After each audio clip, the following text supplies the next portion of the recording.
खबर नदिया से है। स्थायी कर्मचारियों का कहना है कि वे पहले की अंतर्राष्ट्रीय कंपनी के लिए ही काम करेंगे और उन्हें समय पर वेतन मिलना चाहिए। वर्तमान में नियुक्त नई कंपनी के लिए वे काम नहीं करेंगे। कर्मचारियों का दावा है कि 1 महीना बीत जाने के बावजूद उन्हें वेतन नहीं मिला है। पहले भी इस मुद्दे पर कई बार विरोध प्रदर्शन हुआ, लेकिन समाधान नहीं निकला। इसी कारण आज फिर से एम्स के प्रशासनिक भवन के सामने धरने पर बैठ गए। इस विरोध प्रदर्शन के कारण कुछ हद तक चिकित्सा सेवाएं प्रभावित हुई।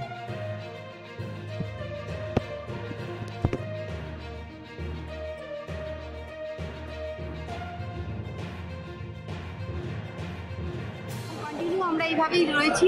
আমাদের দাবি এখনো এরা মানেনি। আমাদের ন্যূনতম দাবি এরা এখনো মানতে পারছে না। দাবি এখনো মানছে না। না, সেখানে সকালবেলা খবর সম্প্রচার করতে এসে এইমস কর্তৃপক্ষ নাকি বারণ করেছে, সিকিউরিটি গার্ড বলতে চাইছে যে সংবাদ সংগ্রহ করা যাবে না।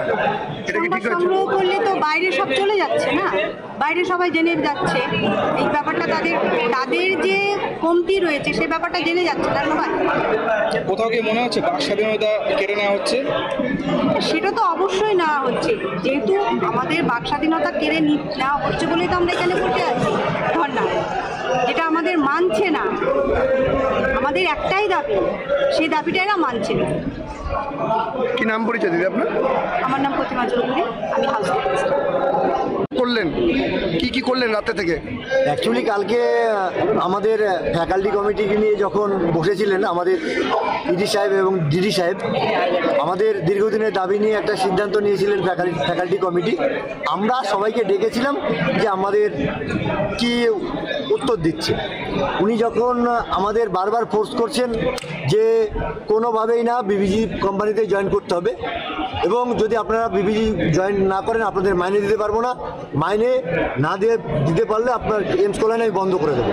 যখন উনি এই কথা বলেছেন আমি মিটিং থেকে বেরিয়ে চলে এসেছি আমাদের যারা প্রতিনিধি ছিল তাদেরকে নিয়ে।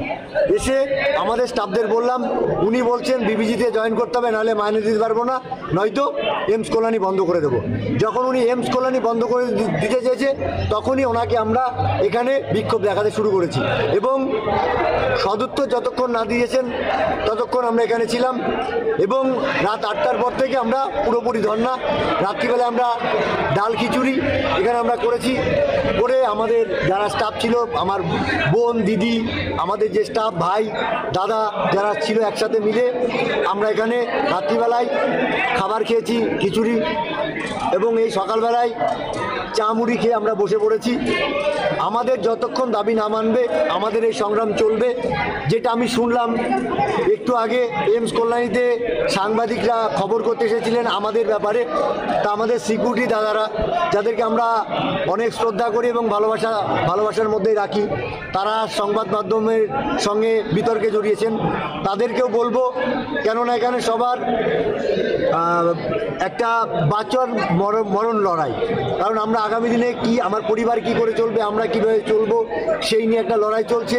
সেখানে আমি চাইবো সিকিউরিটি যারা রয়েছেন, সিকিউরিটি অফিসাররা যারা রয়েছেন, তাদের কাছে বলবো আপনারা নিরপেক্ষ থাকুন। যারা খবর করতে এসেছেন সঠিক বার্তাটা যেন সাধারণ পাবলিক সারা ভারতবর্ষ, পশ্চিমবঙ্গ ও তার নদিয়া জেলার সবাই জানুক বর্তমান এইমস কল্যাণী কীভাবে চলছে।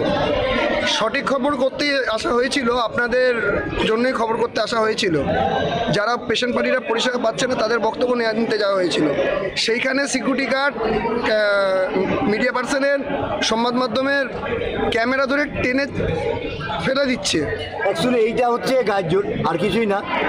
তার কাছে পোশাকটা রয়েছে বলে উনি গায়ের জোর দেখাচ্ছেন, কোনোদিনও এইটা ঠিক না। কেননা কল্যাণী এইমস পাবলিক পরিষেবা দেওয়ার জন্যই তৈরি হয়েছে, একক কোনো পরিষেবার জন্য নয়। আমরা এখানে যারা কাজ করি আমাদের কোনো মেডিকেল ফেসিলিটি নেই, আমরা 20,000 টাকা মাইনে পাই। যারা এখানে 4 লাখ টাকা মাইনে পাই তারা এখানে মেডিকেল ফেসিলিটি থেকে শুরু করে ড্রেস, জুতো, যা কিছু সব কিছু পায়। এখানে এটা হতে পারে, কারণ এটা আপনারা তো দেখছেন, তো গত কয়েকদিন আগেও দেখেছেন, এখনও দেখছেন। আমাদের মুখে বলে হাউসকিপিং স্টাফ আমাদের সম্পদ, কিন্তু কাজে গিয়ে আমাদের হচ্ছে আমরা ওদের কাছে সম্পদ কেন, আমরা 0% আমাদের ওদের কাছে সম্মান নেই।